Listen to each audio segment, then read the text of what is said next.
బీజేపీని మళ్ళీ ఒకసారి దేశ పాలన బాధ్యతను స్వీకరించనిస్తే అది తప్పనిసరిగా మన దేశాన్ని ఒక కనీసం 200 ఏళ్ళు వెనక్కి తీసుకెళ్తుందని చెప్పేసి అనుకుంటున్నాను. ఎందుకంటే వాళ్ళు ఆర్థికంగా మన దేశాన్ని ఏమాత్రము అభివృద్ధి చేయలేదు, వైద్యరంగం లోపల అభివృద్ధి చేయలేదు, విద్యారంగంలో అభివృద్ధి చేయలేదు, పారిశ్రామిక రంగంలో అభివృద్ధి చేయలేదు.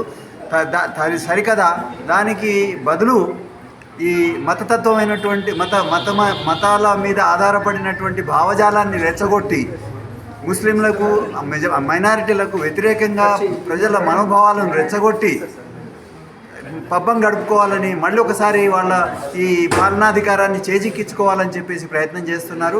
దాన్ని ప్రజాస్వామికవాదులు, తర్వాత అభివృద్ధి కాముకులు, ప్రగతిశీల ప్రజలు అందరూ దాన్ని తిప్పికొట్టి వారిని గెలవనీయకుండా, వారికి పాలనాధికారం మరొకసారి చేజిక్కనివ్వకుండా దాన్ని అడ్డుకోవాలని చెప్పేసి మేము అందరికీ విజ్ఞప్తి చేస్తున్నాం.